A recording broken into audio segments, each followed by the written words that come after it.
আমার জীবনে সেই একটা অদ্ভুত ব্যাপার সেবার ঘটেছিল। বছর 3 আগেকার কথা। আমাকে বরিশালের ওধারে যেতে হয়েছিল একটা কাজে। ওই অঞ্চলের একটা গঞ্জ থেকে বেলা প্রায় 12টার সময় নৌকোয় উঠলাম। আমার সঙ্গে এক নৌকোয় বরিশালের এক ভদ্রলোক ছিলেন। গল্পে গুজবে সময় কাটতে লাগলো। সময়টা পুজোর পরই। দিনটা মেঘলা মেঘলা, মাঝে মাঝে টিপটিপ করে বৃষ্টিও পড়তে শুরু করলো। সন্ধ্যের কিছু আগে কিন্তু আকাশটা অল্প পরিষ্কার হয়ে গেল। ভাঙা ভাঙা মেঘের মধ্যে দিয়ে চতুর্দশীর চাঁদের আলো অল্প অল্প প্রকাশ হলো। সন্ধে হওয়ার সঙ্গে সঙ্গে আমরা বড় নদী ছেড়ে একটা খালে পড়লাম। শোনা গেল খালটা এখান থেকে আরম্ভ হয়ে নোয়াখালীর উত্তর দিয়ে একেবারে মেঘনায় মিশেছে। পূর্ববঙ্গে সেই আমার নতুন যাওয়া। চোখে কেমন সব একটু নতুন ঠেকতে লাগলো। অপরিসর খালের দুধারে বৃষ্টি স্নাত কেয়ার জঙ্গলে মেঘে আধা ঢাকা চতুর্দশীর জ্যোৎস্না ছিকছিক করছিল। মাঝে মাঝে নদীর ধারে বড় বড় মাঠ, সতী, বেত, ফার্ন গাছের বন জায়গায় জায়গায় খালের জলে ঝুঁকে পড়েছে। বাইরে একটু ঠান্ডা থাকলেও আমি ছইয়ের বাইরে বসে দেখতে দেখতে যাচ্ছিলাম। বরিশালের সে অংশটা সুন্দরবনের কাছাকাছি। ছোট ছোট খাল ও নদী চারিধারে। সমুদ্র খুব দূরে নয়, 10-15 মাইল দক্ষিণ পশ্চিমেই হাতিয়া ও সন্দ্বীপ। আরো একটু রাত হলো। খালের দুপারের নির্জন জঙ্গল অস্ফুট জ্যোৎস্নায় কেমন যেন অদ্ভুত দেখাতে লাগলো। এই অংশের লোকের বসতি একেবারেই নেই। শুধু ঘন বন আর জঙ্গলের ধারে বড় বড় হোগলা গাছ। আমার সঙ্গী বললেন, এত রাত্রে আর বাইরে থাকবেন না, আসুন ছইয়ের মধ্যে, এসব জঙ্গলে, বুঝলেন না। তারপর তিনি সুন্দরবনের নানা গল্প করতে লাগলেন। তার এক কাকা নাকি ফরেস্ট ডিপার্টমেন্টে কাজ করতেন। তারই লঞ্চে করে তিনি একবার সুন্দরবনের নানা অংশে বেরিয়েছিলেন। সেই সব গল্প। রাত প্রায় 12টার কাছাকাছি হলো। মাঝি আমাদের নৌকোয় ছিল মোটে একটি। সে বলে উঠল, বাবু, একটু এগিয়ে গিয়ে বড় নদী পড়বে। এত রাতে একা সেই নদীতে পাড়ি জমাতে পারবো না, এইখানে নৌকো রাখি। নৌকো সেখানেই বাঁধা হলো।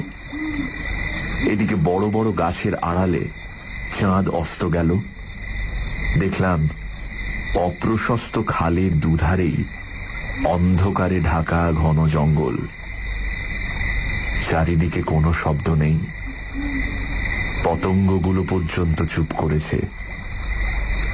সঙ্গীকে বললাম, মশাই, এই তো সরু খাল, আরে পাড় থেকে বাঘ লাফিয়ে পড়বে না তো নৌকোর উপর? সঙ্গী বললেন, না পড়লেই আশ্চর্য হব। শুনে অত্যন্ত আনন্দে ছইয়ের মধ্যে ঘেঁষে বসলাম। খানিকটা বসে থাকবার পর সঙ্গী বলল, আসুন একটু শোয়া যাক, ঘুম তো হবে না, আর ঘুমানো ঠিকও না। আসুন একটু চোখটা অন্তত বুঝে থাকি। খানিকটা চুপ করে থাকবার পর সঙ্গীকে ডাকতে গিয়ে দেখি তিনি ঘুমিয়ে পড়েছেন। মাঝিও জেগে আছে বলে মনে হলো না। ভাবলাম, তবে আমি বা কেন মিথ্যে মিথ্যে চোখ চেয়ে চেয়ে থাকি।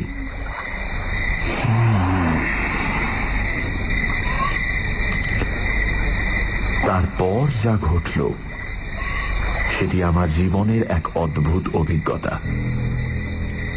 শুতে যাচ্ছি, হঠাৎ আমার কানে গেল অন্ধকার ঘন ঝোপের ওপাশে অনেক দূরে গভীর জঙ্গলের মধ্যে কি যেন কোথায় গ্রামোফোন বাজাচ্ছে। তাড়াতাড়ি উঠে বসলাম।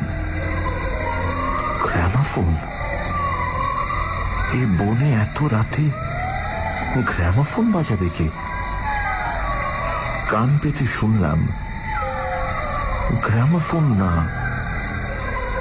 অন্ধকার হিজল হিমতাল গাছগুলো যেখানে খুব ঘন হয়ে আছে সেখান থেকে কারা যেন উচ্চ কণ্ঠে আর্ত করুণ সুরে কি যেন বলছে।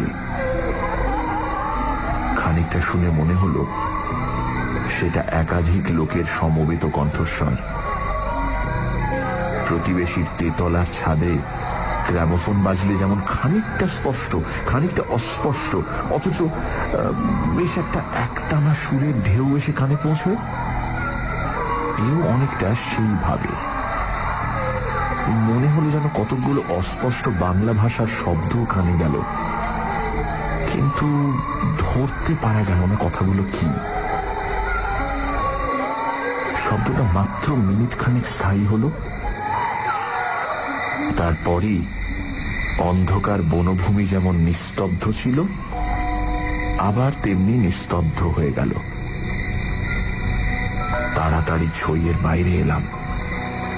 চারিপাশের অন্ধকার ঝিঙের বিচির মতন কালো, বনভূমি নীরব, শুধু নৌকোর তলায় ভাটার জল কলকল করে বাঁধছে, আর শেষ রাতের বাতাসে জলের ধারে কেয়া ঝোপে এক ধরনের অস্পষ্ট শব্দ হচ্ছে।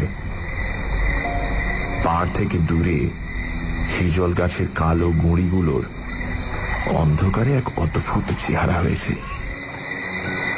ভাবলাম সঙ্গীতে ডেকে তুলি, আবার ভাবলাম বেচারিটা ঘুমোচ্ছে, ডেকে কি হবে, তার চেয়ে বরং নিজে জেগে বসে থাকি।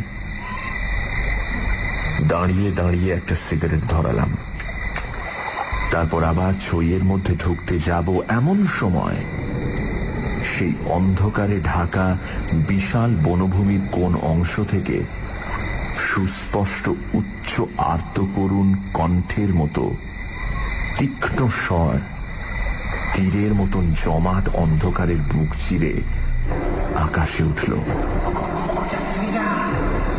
তোমরা কারা যাচ্ছ? আমরা শ্বাসবদ্ধ হয়ে পড়লাম, আমাদের উঠাও, নৌকোর মাঝিটা ধর্মর করে জেগে উঠল। আমি সঙ্গীকে ডাকলাম, মশাই, ও মশাই, উঠুন উঠুন, আরে উঠুন। মাঝি আমার কাছে ঘেঁষে এলো, ভয়ে তার গলার স্বর কাঁপছিল। বললে, আল্লাহ আল্লাহ, শুনতে পেয়েছেন বাবু? শুনতে পেয়েছেন আপনি?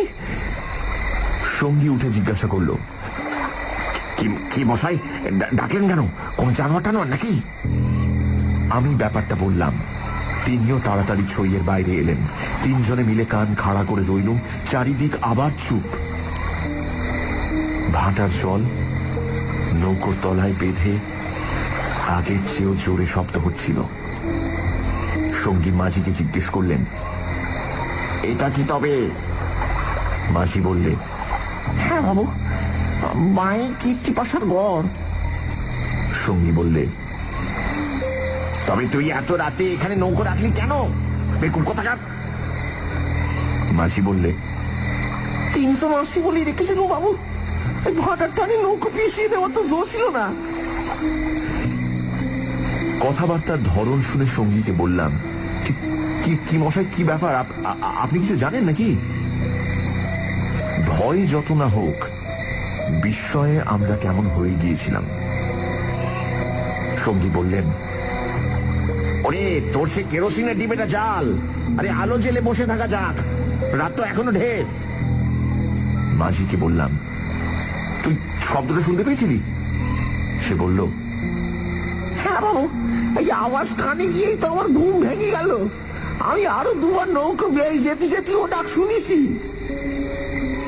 সঙ্গী বললেন, এটা এই অঞ্চলের একটা অদ্ভুত ঘটনা। তবে এই জায়গাটা সুন্দরবনের সীমানায় বলে আর এই অঞ্চলে কোনো লোকালয় নেই বলে শুধু নৌকোর মাঝিদের কাছে এটা সুপরিচিত। এর পেছনে একটা ইতিহাস আছে, সেটা অবশ্য নৌকোর মাঝিদের পরিচিত নয়। সেইটা আপনাকে বলি, শুনুন। তারপর কেরোসিনের ডিবার আলোয় অন্ধকার বনের বুকের মধ্যে বসে সঙ্গীর মুখে কীর্তি পাশার গড়ের ইতিহাসটা শুনতে লাগলাম। 300 বছর আগের কথা। মুনিম খাঁ তখন গৌড়ের সুবেদার।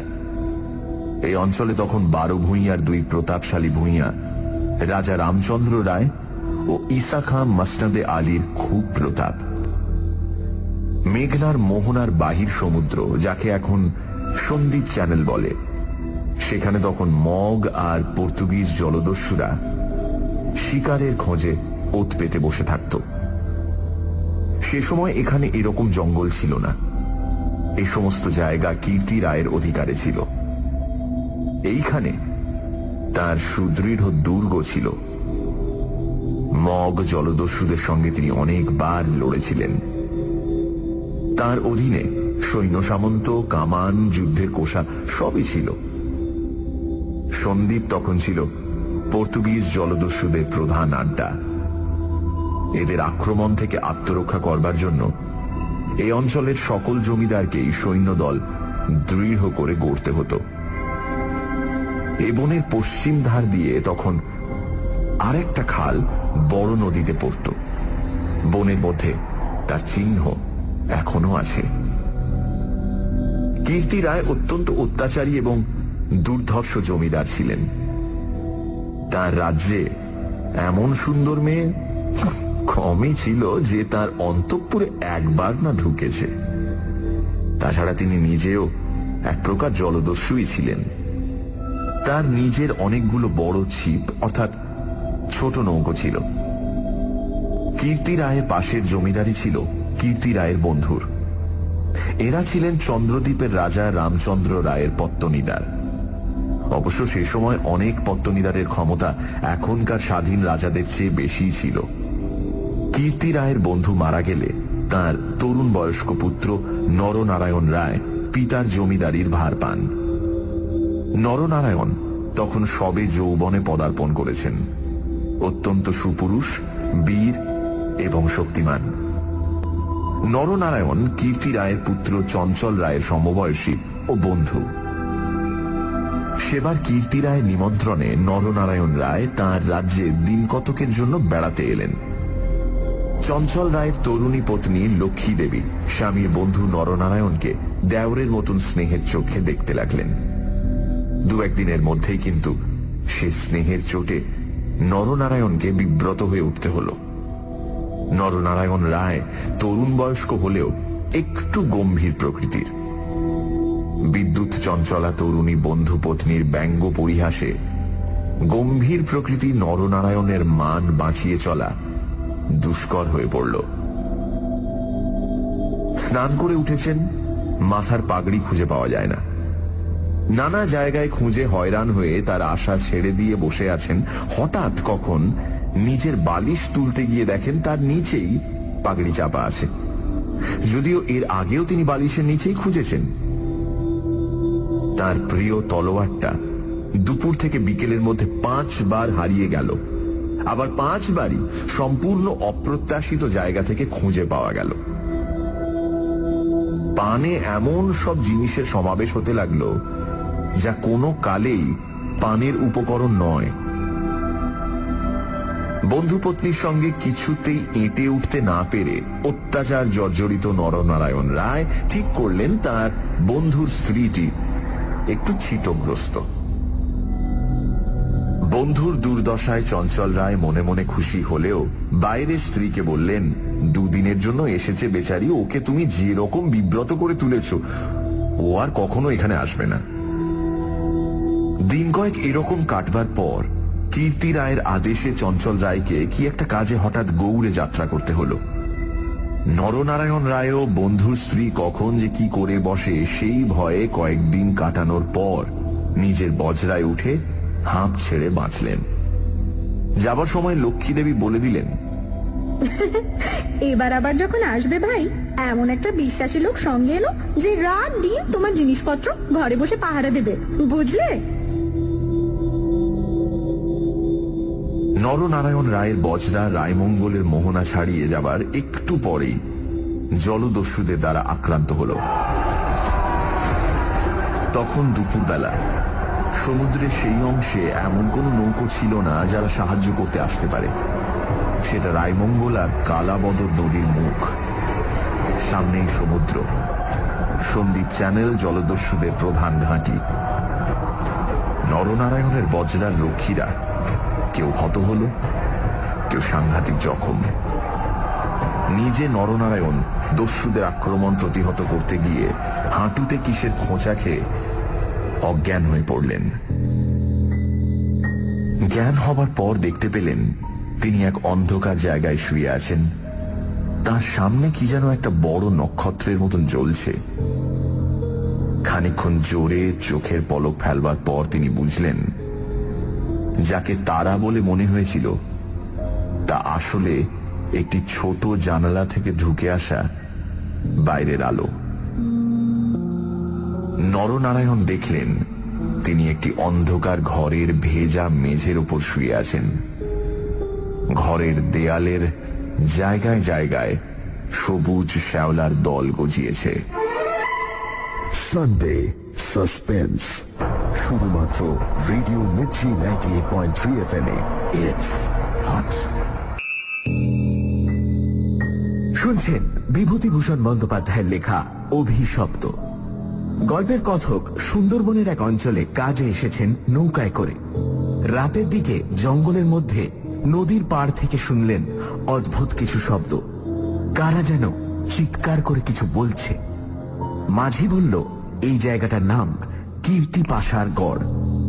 এখানে রাতে কেউ আসে না। জায়গাটা নিয়ে একটা গল্প আছে। 300 বছর আগে এখানে কীর্তি রায় নামে এক অত্যাচারী দুর্ধর্ষ জমিদার ছিলেন।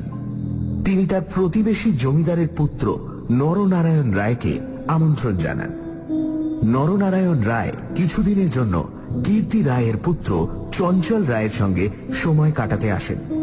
চঞ্চল রায়ের স্ত্রী লক্ষ্মী দেবী নরনারায়ণকে দেওরের মতন স্নেহ করতেন, কিন্তু নানান রকম ঠাট্টা পরিহাসে তাকে অতিষ্ঠ করে তোলেন। নিমন্ত্রণ রক্ষা করে ফেরবার পথে নরনারায়ণ জলদস্যু দ্বারা আক্রান্ত হয়। যখন তার জ্ঞান হয় তখন তিনি দেখেন যে তিনি একটি অন্ধকার ঘরে বন্দী।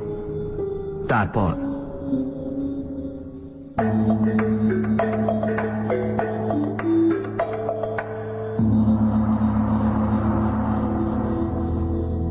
আরো কদিন, আরো কটা রাত কেটে গেল।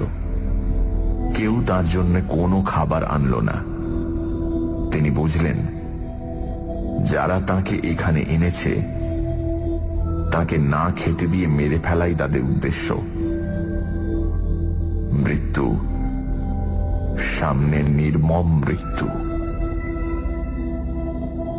সেদিনটাও কেটে গেল। আঘাতজনিত ব্যথায় এবং ক্ষুধা তৃষ্ণায় অবসন্ন নরনারায়ণের চোখের সামনে থেকে জানালার শেষ আলোটাও মিলিয়ে গেল।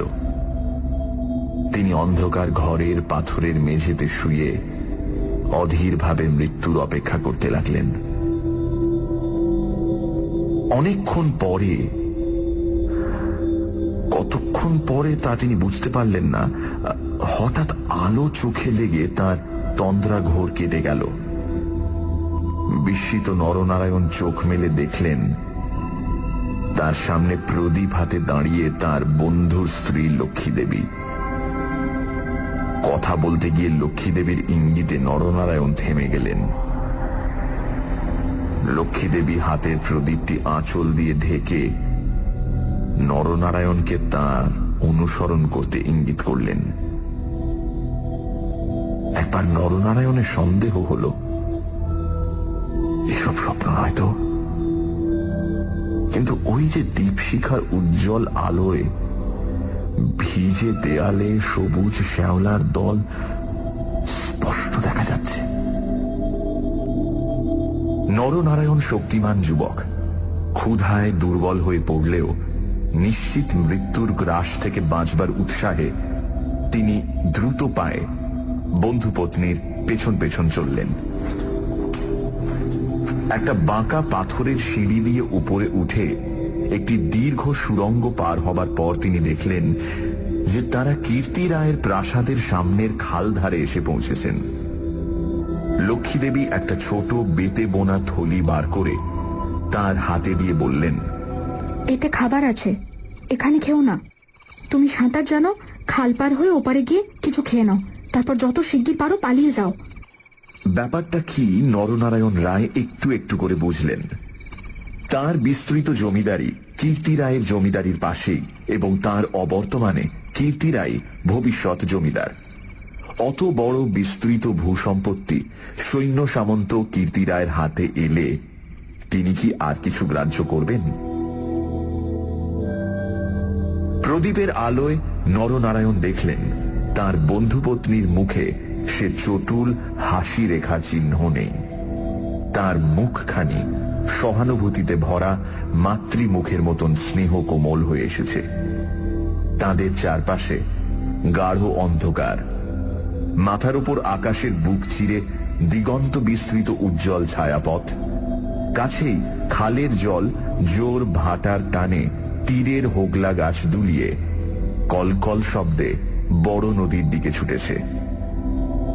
নরনারায়ণ আবেগপূর্ণ সুরে জিজ্ঞাসা করলেন,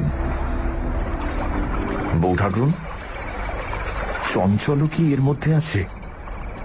লক্ষ্মীদেবী বললেন, না ভাই, তিনি কিছু জানেন না। এই সব শ্বশুর ঠাকুরের কীর্তি, এই জন্যই তাকে অন্য জায়গায় পাঠিয়েছেন। এখন আমার মনে হচ্ছে গৌটো সব মিথ্যে। নরনারায়ণ দেখলেন লজ্জায় দুঃখে তার বন্ধুপত্নীর মুখ বিবর্ণ হয়ে উঠেছে। লক্ষ্মীদেবী আবার বললেন, আমি আজ জানতে পারি খিড়কিগড়ের পাইক সর্দার আমায় মা বলে। তাকে দিয়ে দুপুর রাতের পাহারা সব সরিয়ে রেখে দিয়েছিলাম, তাই। নরনারায়ণ বললেন, বউ ঠাকুরুন, আমার এক বোন ছেলেবেলায় মারা গিয়েছিল। তুমি আমার সেই বোন, আজ আবার ফিরে এলে। লক্ষ্মীদেবীর পদ্মের মতো মুখখানি চোখের জলে ভেসে গেল। একটু ইতস্তত করে বললেন, ভাই, বলতে সাহস পাই না, তবু একটা কথা বলছি, বোন বলে যদি রাখো। নরনারায়ণ জিজ্ঞাসা করলেন, কি কথা বউ ঠাকুর? লক্ষ্মীদেবী বললেন, তুমি আমার কাছে বলে যাও ভাই যে শ্বশুর ঠাকুরের কোনো অনিষ্ট চিন্তা তুমি করবে না। নরনারায়ণ রায় একটুখানি কি যেন ভাবলেন, তারপর বললেন, তুমি আমার প্রাণ দিলে বউ ঠাকুরুন, তোমার কাছে বলে যাচ্ছি, তুমি বেঁচে থাকতে আমি তোমার শ্বশুরের কোনো অনিষ্ট চিন্তা করব না। বিদায় নিতে গিয়ে নরনারায়ণ একবার জিজ্ঞাসা করলেন, বউ ঠাকুরুন, তুমি ফিরে যেতে পারবে তো? লক্ষ্মীদেবী বললেন, আমি ঠিক যাব, তুমি কিন্তু যত দূর পারো সাঁতরে গিয়ে তারপর ডাঙায় উঠে চলে যেও। নরনারায়ণ রায় সেই ঘন কৃষ্ণ অন্ধকারের মধ্যে নিঃশব্দে খালের জলে পড়ে মিলিয়ে গেলেন। লক্ষ্মীদেবীর প্রদীপটা অনেকক্ষণ বাতাসে নিভে গিয়েছিল। তিনি অন্ধকারের মধ্যে দিয়ে শ্বশুরের গড়ের দিকে ফিরলেন। একটু দূরে গিয়েই তিনি দেখতে পেলেন পাশের ছোট খালটায় দুখানা ছিপ মশালের আলোয় সজ্জিত হচ্ছে। ভয়ে তার বুকের রক্ত জমে গেল। সর্বনাশ, এরা কি তবে জানতে পেরেছে? দ্রুত পায়ে অগ্রসর হয়ে গুপ্ত সুড়ঙ্গের মুখে এসে তিনি দেখলেন সুড়ঙ্গের পথ খোলাই আছে। তিনি তাড়াতাড়ি সুড়ঙ্গের মধ্যে ঢুকে পড়লেন। কীর্তি রায় বুঝতেন নিজের হাতের আঙুলও যদি বিষাক্ত হয়ে ওঠে তো তাকে কেটে ফেলাই সমস্ত শরীরের পক্ষে মঙ্গল। পরদিন আবার দিনের আলো ফুটে উঠল, কিন্তু লক্ষ্মী দেবীকে আর কোনো দিন কেউ দেখেনি। রাতের হিংস্র অন্ধকার তাকে গ্রাস করে ফেলেছিল।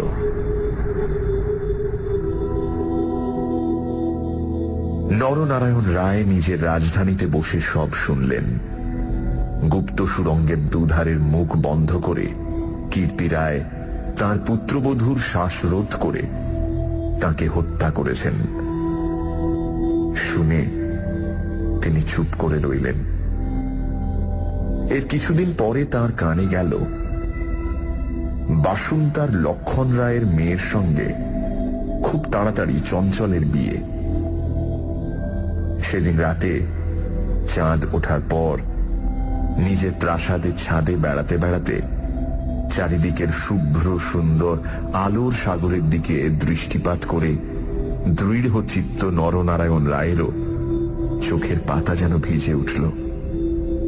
তার মনে হলো তার অভাগিনী বউ ঠাকুরানীর চোখের দুষ্টু হাসিটি তারায় তারায় নবমল্লিকার মতো ফুটে উঠেছে। নরনারায়ণ রায়ের পূর্বপুরুষেরা ছিলেন দুর্ধর্ষ দস্যু। হঠাৎ পূর্বপুরুষের সেই বর্বর রক্ত নরনারায়ণের ধমনীতে নেচে উঠল। তিনি মনে মনে বললেন, আমার অপমান আমি একরকম ভুলেছিলাম বউ ঠাকুরুন, কিন্তু তোমার অপমান আমি সহ্য করব না কখনোই।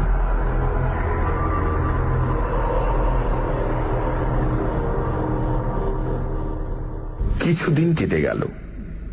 তারপর একদিন এক শীতের ভোর রাতের কুয়াশা কেটে যাওয়ার সঙ্গে সঙ্গে দেখা গেল কীর্তি রায়ের গড়ের খালের মুখ ছিপে সুলুপে জাহাজে ভরে গিয়েছে। তোপের আওয়াজে কীর্তি রায়ের প্রাসাদ দুর্গের ভিত ঘন ঘন কেঁপে উঠতে লাগল। কীর্তি রায় শুনলেন আক্রমণকারী নরনারায়ণ রায়, সঙ্গে দুরন্ত পর্তুগিজ জলদস্যু সেবাস্টিও গঞ্জালেস। উভয়ের সম্মিলিত বহরের 40খানা কোষা খালের মুখে চড়াও হয়েছে। পুরো বহরের বাকি অংশ বাইরের নদীতে দাঁড়িয়ে। এই আক্রমণের জন্য কীর্তি রায় আগে থেকে প্রস্তুত ছিলেন। কেবল প্রস্তুত ছিলেন না, নরনারায়ণের সঙ্গে গঞ্জালেসের যোগদানের জন্য। এই কীর্তি রায়ের কাছে সম্পূর্ণ অপ্রত্যাশিত ঘটনা। তাহলেও কীর্তি রায়ের গড় থেকেও তোপ চলল। গঞ্জালেস সুদক্ষ নৌবীর। তার পরিচালনে 10খানা সুলুপ চড়া ঘুরে গড়ের পাশের ছোট খালে ঢুকতে গিয়ে কীর্তি রায়ের নৌবাহিনীর এক অংশ দ্বারা বাধা প্রাপ্ত হল।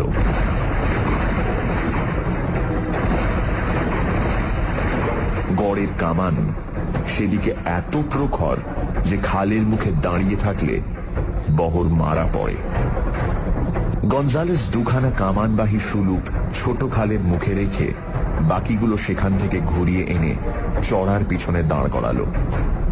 গঞ্জালেসের অধীনস্থ অন্যতম জলদস্যু মাইকেল রোজারিও ডি ভেগা এই ছোট বহর খালের মধ্যে ঢুকিয়ে গড়ের পশ্চিম দিক আক্রমণ করবার জন্য তৈরি হল।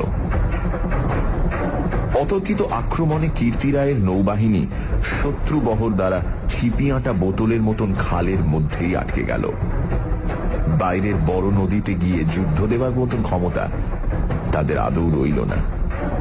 তবুও তাদের বিক্রমে রোজারিও অনেকক্ষণ পর্যন্ত কিছু করে উঠতে পারলেন না। কীর্তি রায়ের নৌবহর দুর্বল ছিল না।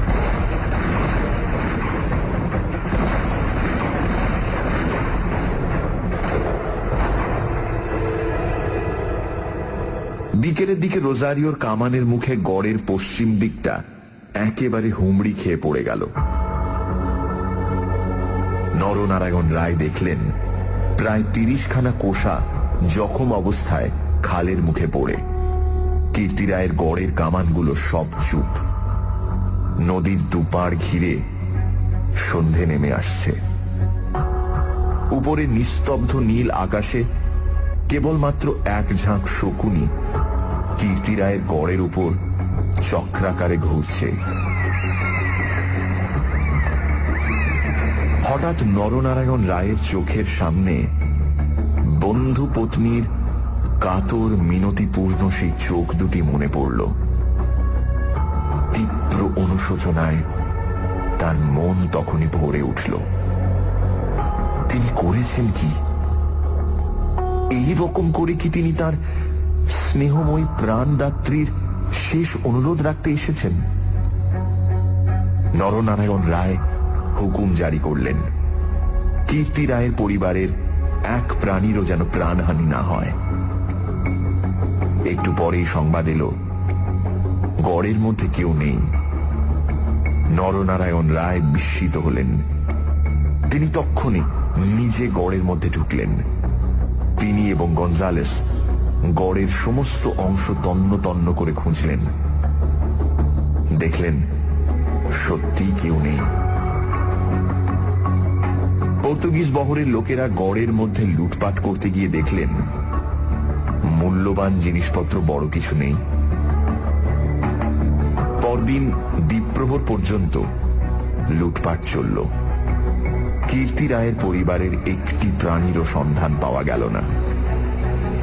দুপুরে কেবলমাত্র দুখানা সুলুক খালের মুখে পাহারা রেখে নরনারায়ণ রায় ফিরে চলে গেলেন। এই ঘটনার দিন কয়েক পরে পর্তুগিজ জলদস্যুর দল লুটপাট করে চলে গেলে কীর্তি রায়ের এক কর্মচারী গড়ের মধ্যে প্রবেশ করে। আক্রমণের দিন সকালেই এই লোকটি গড় থেকে আরো অনেকের সঙ্গে পালিয়েছিল। ঘুরতে ঘুরতে একটা বড় থামের আড়ালে সে দেখতে পেল একজন আহত মুমূর্ষু লোক তাকে ডেকে কি যেন একটা বলবার চেষ্টা করছে।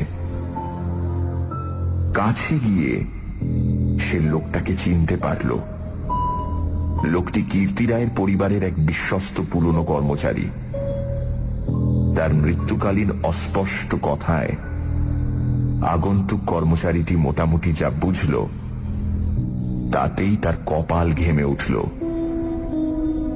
সে বুঝল কীর্তি রায় তার পরিবারবর্গ এবং ধনরত্ন নিয়ে মাটির নিচের এক গুপ্ত স্থানে আশ্রয় নিয়েছেন এবং এই লোকটি, একমাত্র এই লোকটি তার সন্ধান জানে।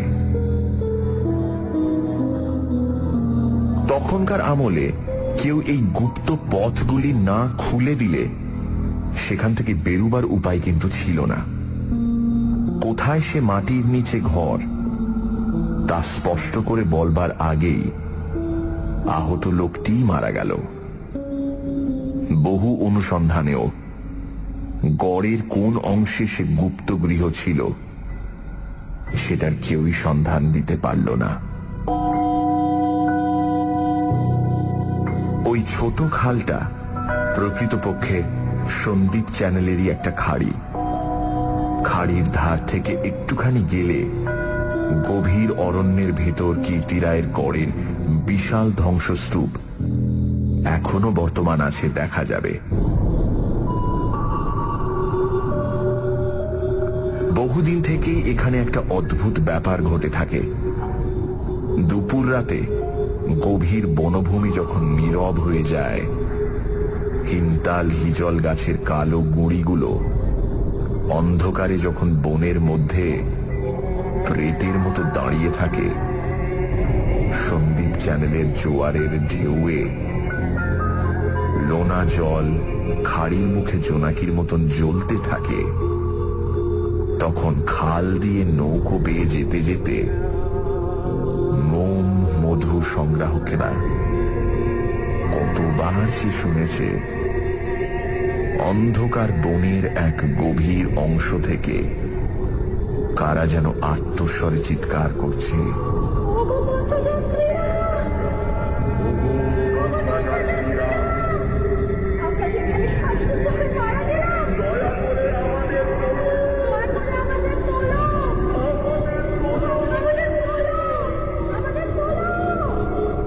ভয়ে বেশি রাতে এ পথে কেউ নৌকা বাইতে চায় না।